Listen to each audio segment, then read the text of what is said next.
आज का हमारा पॉडकास्ट एक बहुत ही इम्पोर्टेंट इंसान के साथ है। उनका नाम है मिस्टर हरीश सिंघानिया। ये एक ओरल कैंसर सर्वाइवर है।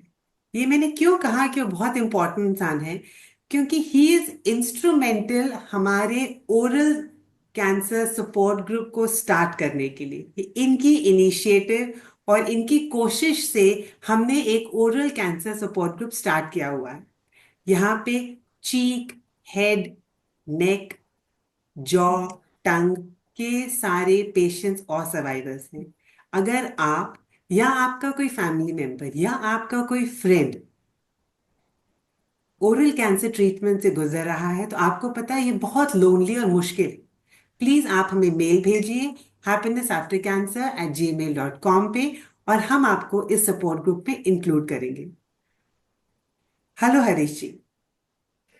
हाय। Thank you for talking to us. पहले आप ये बताइए कि आपको कैसे पता लगा कि आपको ओरल कैंसर हुआ है, या आपकी क्या सिम्टम्स है आप जो डॉक्टर के पास गए। देखिए, ये 2022 की बात है। In the month of June, जब म- मेरी वाइफ नहीं थी और अचानक एक दिन मैं टीवी जब देख रहा था, मैं शरद पवार की जब देख रहा था, उसी वक्त अचानक से मेरे को भी समझ में आया कि कुछ प्रॉब्लम है। इट कोरिलेटेड कि जब ब्रश कर रहा था तो मेरे को अनकंफर्टेबल लगा। तब फिर मैंने वाइफ से कहा कि कुछ प्रॉब्लम है मुंह के अंदर, let's go to the doctor and maybe it's a cancer है, क्योंकि मैंने थोड़ा सा गूगल किया था। She didn't realise and then we went, बोले कि नहीं चलो डेंटल के पास चलते हैं, कुछ प्रॉब्लम होगा। And when we went to the dental, उसने उसी वक्त बोला मैं टच नहीं करूंगा, you have to go to oncologist. And यहाँ से समझ में आया कि नहीं, इट्स अ कैंसरस प्रोबेबली, और आपको वहाँ जाना पड़ेगा। और यहाँ से मेरी जर्नी शुरू हुई, क्योंकि मेरे को उससे थोड़ा पेन भी शुरू हुआ था और बाकी कुछ भी नहीं था, थोड़ा दाल में पेन था। और वो समझ में आया कि नहीं, इसका कुछ इलाज करना पड़ेगा। हरीश जी, एक बात बताइए। आपने बोला कि आपको शक हुआ कि कुछ है। आपको ऐसे शक क्यों हुआ? क्या आप स्मोक करते थे, या आप पान मसाला खाते थे? देखिए, जब स्टार्टिंग में जब था बिफोर कोविड, मैं उस वक्त खाता था। कोविड के टाइम पे जब लॉकडाउन वगैरह कुछ भी नहीं मिलता था, तो इट वाज स्टॉप्ड। तो पूरा कोविड में मैंने नहीं खाया था, मैं फिर सौंफ खाने लगा, सौंफ, सुपारी, लौंग वगैरह। तो पूरा बंद हो गया। उसके बाद भी जब वो समझ में आया कि उन्हें कुछ पेन हो रहा है, मे बी मैं नहीं खा रहा था, बट समझ में आया पेन हो रहा है, तो इट इट केम बैक कि नहीं, वो खत्म नहीं हुआ था, वो था। Even now I stop 3 years back. 3 साल पहले ही मैंने बंद कर दी थी। अ, हरीश जी, अगर आप बुरा ना माने तो मैं आपसे पूछ सकती हूँ कि आपने बंद कर दिया था, उससे पहले जो आप खाते थे, आपने लगभग कितने साल खाया होगा? आ, ये एग्जैक्टली तो मेरा 10-15 साल होगा। हम्म। मैं शादी के टाइम में ही खा रहा था। पहले था ज़्यादा, उसके बाद मैं अपने आप से ही, लोगों ने कहा, मैं अपने आप से कंट्रोल किया, विल पावर किया, कंट्रोल करना शुरू कर दिया, लेकिन नहीं, बंद करो। तो मैं चॉकलेट्स वगैरह बीच बीच में खाने लगा था, बट हाँ, ये एडिक्शन था तो इतना इजीली बंद नहीं होता। बट कोविड ने मेरे को इसको बंद कराया है, और फाइनली कैंसर से मैं पूरा बंद कर दिया हूँ। अब मैं खाता भी नहीं और मेरे को अच्छा भी नहीं लगता कोई खाता तो। व्यूअर्स, ये बहुत ही बढ़िया बात है। एटलीस्ट मेरे लिए ये बहुत इम्पोर्टेंट इंफॉर्मेशन थी जो मुझे नहीं मालूम थी कि हरीश जी ने 3 साल नहीं खाया था, उसके बाद भी इनको ऐसा प्रॉब्लम हुआ। तो आपको कहाँ पे आया था? ये लेफ्ट साइड चीक पे था, जो जनरली जो पान खाते वाले खाते हैं वो जनरली लेफ्ट साइड में रखते हैं। लेफ्ट साइड को राइट जहाँ रखते हैं वहीं पर होता है वो। हम्म। तो चीक पे था। ओके। जब आप गए ऑन्कोलॉजिस्ट के पास, आपको पता लगा, तो आपका ट्रीटमेंट में क्या क्या था? देखिए, जब मैं गया था, उन्होंने देखा, उन्होंने कहा सीधे बायोप्सी कराओ।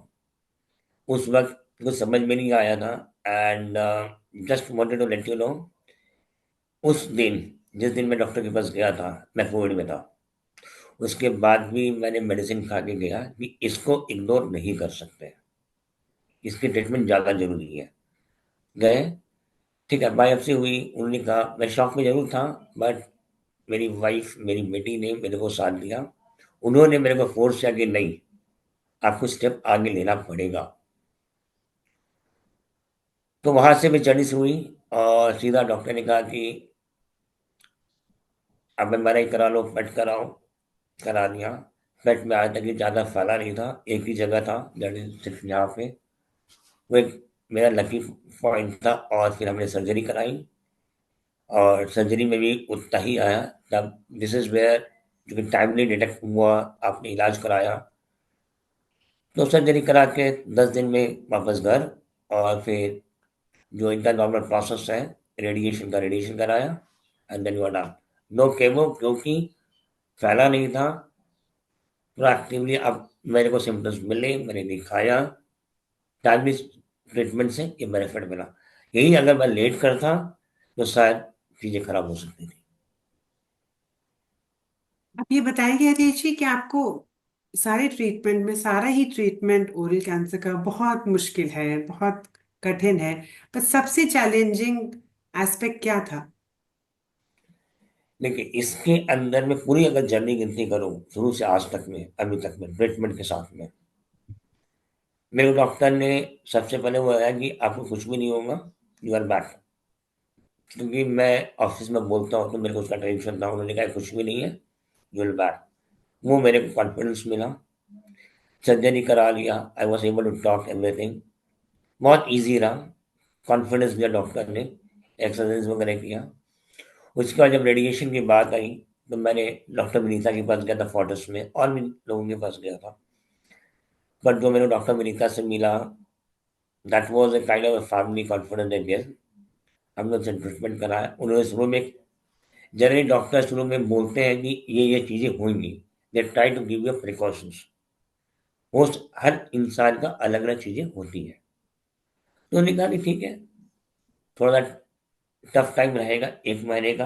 अगर 1 महीना आपने झेल लिया तो पूरी ज़िंदगी आप आराम से जियोगे। मेरे को एक बात का डर था जो मेरे को नहीं चल रहा था, जो मेरे को सर्जरी में फूड पाइप लगाया था। उन्होंने कहा अगर आप खाना नहीं खाओगे, अगर आप रेडिएशन के टाइम पे अपना ट्रीटमेंट नहीं कराओ ठीक से, मैं फूड पाइप लगाऊँ, वो मेरे को पसंद नहीं था उस वक्त। ठीक है, चैलेंजेस थे, अपने आप को फोर्स किया कि नहीं ये करना है। फूड पाइप नहीं लगा, डॉक्टर वॉज हैप्पी। और द मोस्ट इम्पॉर्टेंट पार्ट, जिस दिन रेडिएशन खत्म हुआ और 15 दिन बाद दिवाली थी, मैं डॉक्टर से पूछा, मैं दिवाली एंजॉय कर सकता, मैं नहीं कर सकता, can I eat the food? बोला बिंदास होकर खाओगे, कोई प्रॉब्लम। 15 दिन में मैं नॉर्मल फूड पे आया। ठीक है, थोड़ा चैलेंजेस थे खाना खाने में उस वक्त, धीरे धीरे हो गया। तो दिस वाज चैलेंज उस ऑफ द ट्रीटमेंट। और उसके बाद थोड़ा सा डिप्रेशन में भी था। तो that is where my family given me support. It took me near about 6 months, that was another challenge I had. क्योंकि हर कोई इंसान डिप्रेशन में जाता नहीं है, कुछ जाते भी हैं। तो 6 महीना से 7 महीना करीब मैं था डिप्रेशन में, and that was too much. Medicine वगैरह लिया, होम्योपैथिक लिया, लोगों ने मेरे को हेल्प किया, एंड आई केम आउट। तो हरीश इट जी हैड एक बीन बात 3 बता। Years, very easy. हम्म। हरीश जी एक बात बताइए, ये मुश्किल ट्रीटमेंट है, जैसे आपने कहा कि आपकी वाइफ का सपोर्ट था आपके पास, आपकी बेटी थी, उन दोनों ने आपको बहुत मोटिवेट किया, सपोर्ट किया। उनके अलावा आपको कहीं और से कुछ सपोर्ट था, आपको अवेलेबल था? आप किसी और ओरल कैंसर सर्वाइवर को जानते थे क्या? ओके, इस क्वेश्चन का दो चीजें हैं। जब मेरे को डिटेक्ट हुआ था और बिफोर सर्जरी, मैं तो ऑलरेडी उसमें चला गया था कि मेरे को सर्जरी करानी है। वाइफ ने, my father in law the doctor, उन्होंने, मेरी बेटी ने, मेरी पूरी फैमिली ने, उन्होंने इतना सर्च और गूगल स्टडी करने की कोशिश करी, कहीं भी इसके बारे में ये नहीं था कि कोई सपोर्ट ग्रुप है हु कैन हेल्प। कोई भी उस प्रकार का नहीं था कि हम जिससे कनेक्ट कर सकें, कि हमें इंफॉर्मेशन मिले कि इनकी जर्नी कैसे होती है ना। उसको देखते हुए मेरी बेटी, मेरी वाइफ ने, मेरे फादर इन लॉ, मेरे ब्रदर, सबको मिलके एक ही बात बोले, आप 15 दिन में वापस बाहर आओगे। एक बार निकल गया, कुछ नहीं है, आराम से बाहर। That was the support I had every step.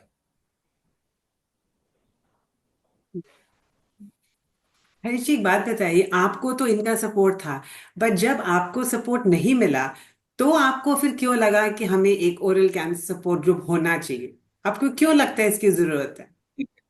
देखिए, जब मेरे को नहीं मिला और हम जब इंफॉर्मेशन खोज रहे हैं, नहीं मिली इंफॉर्मेशन, तो हम सोचते हैं कि बाकी ऐसे कई लोग होंगे जिनको। तो जब हम हॉस्पिटल जब गए थे ट्रीटमेंट के लिए, मैं दिल्ली में भी गया, बॉम्बे में भी गया, वहाँ जब मैंने लोगों को देखा, तब मैं इतने लोगों को देखा कि जो प्रॉब्लम में है। जब इतने लोगों को प्रॉब्लम है तो हमारे पास इंफॉर्मेशन क्यों नहीं है? तब मैं बोला कि नहीं, हमें कुछ ना कुछ करना चाहिए, ताकि जिन्हें तकलीफ है उन्हें मालूम होना चाहिए कि हाँ, प्रॉब्लम है, बट इसका सॉल्यूशन भी है, और एक दूसरे सपोर्ट करने से लाइफ इजी होती है। Correct. Well sir Harish ji, एक बात बताइए कि आपने बताया आपकी रिकवरी प्रोसेस में कुछ कठिनाइयां आई, खाने में चैलेंजेस थे, बट डू यू थिंक कोई लॉन्ग टर्म चेंजेस या अडेप्टेशंस हैं जो आपको अपनी डेली रूटीन में लाने पड़े अपना ट्रीटमेंट खत्म होने के बाद? लेकिन ऐसी कई चीजें रहेंगी। अब चाहे वो कैंसर हो या कुछ भी हो, हर चीज में आपकी चेंजेस रहेंगी। अब मैं सिर्फ कैंसर की स्पेसिफिक बात करूं, तो उसके बाद स्टार्टिंग में लिक्विड डाइट पे था, फिर स्लोली मैं सॉलिड डाइट पे आया। हाँ, स्पाइसेस आप नहीं खा सकते हो, ठीक है। धीरे धीरे हो सकता है साल भर 2 साल आप स्पाइसेस नहीं खाओगे, धीरे धीरे आप शुरू करोगे, आपको अपने आप से ही आएगा। बट हाँ, यू कैन नॉट गो, अब बहुत ज़्यादा मिर्च नहीं खा सकते हो। बट ये बता सकता हूँ, लास्ट 3 साल में मैं लास्ट ईयर नहीं खा सक रहा था, अब मैं रेस्टोरेंट जाता हूँ, मैं आराम से खाता हूँ, खाली इतना बोलना कि भैया ग्रीन चिली मत डालो। मैं नॉर्मल खाना खाता हूँ, शादी वगैरह में जाता हूँ, खाता हूँ, कोई प्रॉब्लम नहीं है। हाँ, जो ये खाने की बात हुई, इसके अलावा जो चेंजेस हैं आपकी है एक्सरसाइजेस। अगर हम एक्सरसाइजेस नहीं करेंगे, तकलीफ वैसे नहीं होगी, बट आपको नॉर्मल लाइफ में एक्टिविटी में होती है। तो फिजिकल फिटनेस चाहिए, माउथ की एक्सरसाइजेस चाहिए, गर्दन की एक्सरसाइजेस चाहिए, आपको गार्गल करनी पड़ेगी, आपको ऑयल पुलिंग करना पड़ेगा। फिर वो करेंगे तो माउथ गीला रहेगा, और आप जो बात कर रहे हैं वो क्लियर आवाज़ आती। अब मैं खुद ही जानता हूँ कि अगर मैं 4 दिन नहीं करता हूँ, मेरे वर्ड्स पूरे क्लियर नहीं रहते। और चूंकि मेरा काम है बात करना, मैं लव करता हूँ बात करने के लिए, लोगों से इंटरेक्ट करते हैं, तो करना पड़ता है। इट्स नॉर्मल लाइफ, अगर आप करोगे, आप लंबी जिंदगी जिंदगी जियोगे। मैं ये बोलना चाहूँगा, तो ये चेंजेस रहेंगे। हरीश जी, एक और बात बताइए। अक्सर हम सुनते हैं ओरल कैंसर पेशेंट्स को थोड़ी हेजिटेशन होती है, उनको थोड़ी झिझक आ जाती है अपनी सर्जरी के बाद अपने अपने फेस के लिए, अपनी अपीयरेंस के लिए। तो आप उन लोगों, जैसे आप कह रहे हैं कि आपका तो काम ही इंटरेक्ट करना है, बात करने का, उन सब लोगों को आप कुछ कहना चाहेंगे? हाँ, देखिए, मैं जब दिल्ली में जब गया था तो उन्होंने कहा कि शायद जॉब हो, आपकी जॉब हो जो है चेंज होएगी थोड़ा सा, फिर will try to keep the face ऐसे ही। मैं दूसरे के बाद बोला कि नहीं, फेस एज इन स्कार रहेंगे, आप स्कार दे सकते हो। रेडिएशन में हेयर लॉस होता है, शेविंग का, बोले क्लीन शेव रख लो, मैं क्लीन शेव रखता था, सब कुछ ठीक है। अब थोड़े स्कार्स हैं, आ, थोड़ा मन में था सर्जरी के पहले, बट मेरी फैमिली ने बोला, वाइफ ने मेरी ने, कुछ भी ऑपरेशन कराओ, थोड़ा स्कार तो रहेगा ना, क्या फर्क पड़ता है, सब जिंदगी का पार्ट है, आप आराम से जियोगे। ठीक है, मैंने करा लिया।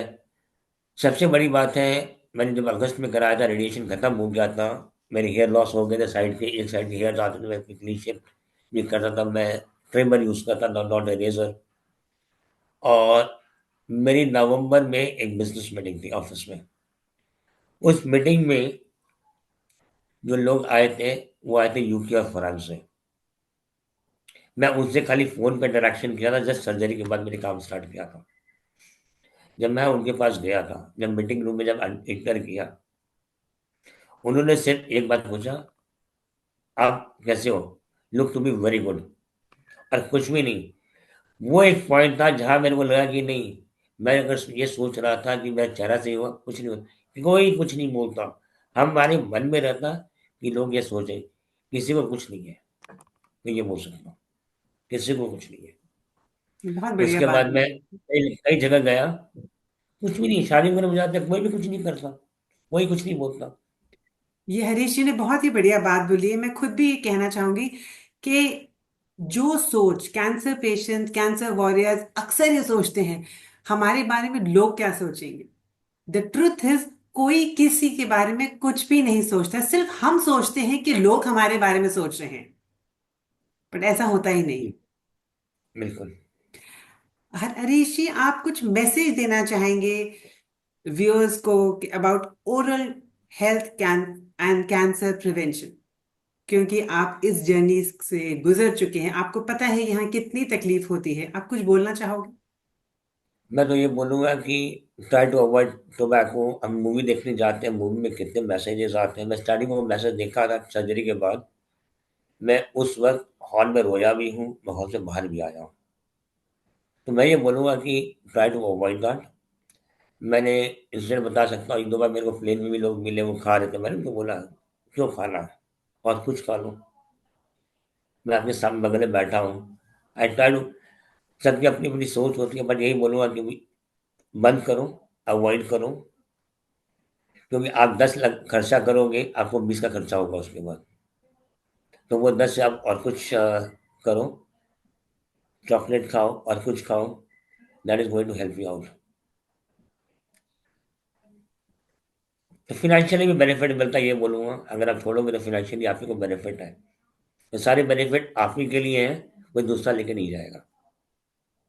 हरीश जी, दे मस्ट हैव बीन कुछ अनएक्सपेक्टेड, कोई पॉजिटिव आउटकम भी लगता है आपको इस भयंकर बीमारी की वजह से आपकी लाइफ में हुआ है?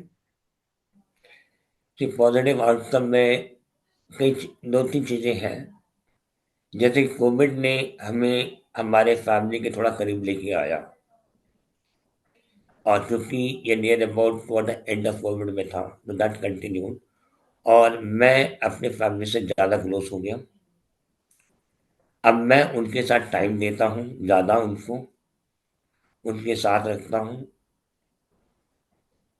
ये मैं बोलूँगा। और दिस, ये जो बताता है कि आपके फैमिली, आपके क्लोज फ्रेंड्स, आपके डॉक्टर्स आपके साथ कितने क्लोज हैं, ये बताता है। मेरे दोस्त हमारे मेरे साथ आए, जिनको मैं बहुत ज़्यादा बात नहीं करता, वो सब मेरे साथ आ गए, सब एक साथ खड़े हो। तो रिलेशंस मेंटेन करना है, और उससे हमें फ़ायदा होगा, फैमिली को फ़ायदा होगा, and that give the support and confidence to each other.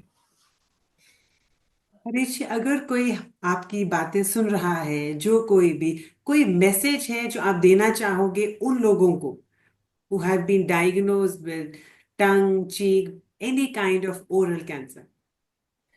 मैं तो ये बोलूँगा, देखिए इलाज कराइए आराम से, कुछ नहीं होने का है। आज के पहले ज़रूर 10-15 साल पहले पूरा नहीं था अवेलेबल, बहुत कॉस्टली था, बट अब चीज़ें अवेलेबल हैं। जब आप शुरू करते हो शायद उस वक़्त आपको ना मालूम पड़े कि कितनी चीज़ें सुविधाएँ हैं, बट आप जब इसमें उतरोगे और कराओगे, आपको मालूम पड़ेगा, जैसे नॉर्मल सर्जरी होती है कोई भी, 1 महीना 2 महीना में वापस बाहर, नॉर्मल। तो ये संकोच नहीं करना है कि हमें इसका सॉल्यूशन नहीं है, आराम से सॉल्यूशन है। और एक, हाँ, हर एक चीज़ का रिस्क रहता है, ठीक है, रिस्क है। हम सब आपके साथ रहते हैं, एक दूसरे के साथ रहते हैं, and we can overcome that. और एक दूसरे का हरदम मदद करिए, उनको बताइए अपनी ज़िंदगी के बारे में कि आपने इसको कैसे चैलेंज को एक्सेप्ट किया, and how did you live. वो दूसरे को मदद करेगा। मुझे तो खुशी होती है जब कोई पूछता है कि भैया इसको कैसे करें। मैं तो जब मैं खाली एक एग्जांपल दूंगा, सॉरी दीदी जी। अ, मैं जब डिप्रेशन से जस्ट बाहर आ रहा था, या टुवर्ड द एंड डिप्रेशन में था, मैं हॉस्पिटल में था, अपना रेगुलर चेकअप किया। तो डॉक्टर मिर्जा ने कहा कि ये पेशेंट है, इनको प्रॉब्लम है, तो अगर आप गाइड कर सको। मैं डिप्रेशन मूड में था उस वक्त, इवन दाउ मैं डिप्रेशन में था, मैं उनके साथ 15 मिनट स्पेंड किया और मुझे जो खुशी प्राप्त हुई, दैट वाज़ द फर्स्ट कि मैं किसी को अपने बारे में बताया उनके से जो मेरे को खुशी हुई, मैं बता नहीं सकता। अब तो खाली मैं ओरल कैंसर नहीं, बाकी कई लोग मेरे से बात करते हैं, चाहे वो ब्रेस्ट हो, चाहे वो ब्लड कैंसर या जो भी है। मैं खुल के बात करता हूँ, उनको बताता हूँ, कोई भी है, सबका इलाज होता है and we can help each other. मैं हरीश जी आपकी बात से बिल्कुल सहमत हूँ। That is exactly what happens. ये यहाँ पे दो लोग बात कर रहे हैं। मैं ब्रेस्ट कैंसर सर्वाइवर हूँ और हरीश जी ओरल कैंसर सर्वाइवर हैं। हम दोनों ही एक बात को बार बार कहते हैं, अगर आप इस बीमारी से जूझ रहे हैं, प्लीज बाहर निकलिए। आप और लोग ढूंढिए अपने आसपास जो कि इस बीमारी को या तो भुगत चुके हैं या इसके दौरान अभी उनका ट्रीटमेंट चल रहा है। बिकॉज जब आप लोगों से बात करेंगे, ना केवल आप उनको सपोर्ट कर पाएंगे, आपकी खुद की भी हीलिंग होती। बिल्कुल। मैं एक एग्जांपल और दूँगा मैं, अमल, जब मैं सर्जरी के लिए रेडिएशन करा लिया, एवरीथिंग वाज़ ओके। तो जब मैं पार्क में जब वॉक करने जाता था, मैं पहले दौड़ता था पार्क के अंदर में, सर्जरी के टाइम पे रेडिएशन नहीं दौड़ता था। जब वापस रुक गया, तो सर्जरी के पहले भी देखा था, मैं उनके बाद भी देखा था, तो एक इंसान को मैंने देखा था। तो जब मैंने ठीक हो गया था, मैं जब दौड़ना शुरू कर दिया वापस, I was running in the park, तो वही इंसान मेरे को बोला, सीधे उन्होंने एक ही बात बोला, "आपकी तबीयत कैसी है? आपने कहाँ जाके कराया?" अब ये सामने वाले को तुरंत रियलाइज़ हो गया कि कैसा है, नहीं है। और उन्होंने जब मेरे को देखा कि मैं दौड़ रहा हूँ, जबकि उनका 10 साल पहले का था, उन्होंने कहा कि वो कि उस वक़्त उनको जो था प्रॉब्लम और आज के में ट्रीटमेंट में बहुत फ़र्क है। आप दौड़ रहे हो, मैं उससे दौड़ नहीं पा रहा था। तो ये बताऊँगा कि आप ये मत सोचिए कि आप स्ट्रगल कर रहे हो, नहीं। सुविधाएँ बहुत हैं, साइंस ने बहुत चेंजेस किया है, हर चीज़ का सॉल्यूशन है और हम आराम से इसे ओवरकम कर सकते हैं। Thank you Harish ji for sharing your journey, अपना अपने पर्सनल एक्सपीरियंसेस हमको बताने के लिए। हम सब प्रे करते हैं और आप उम्मीद करते हैं कि आप स्वस्थ रहें, हेल्दी रहें ऑल थ्रू योर लाइफ। हम तो स्वस्थ हैं, I play the badminton daily and I enjoy my life, so nothing is bad, I am back to normal.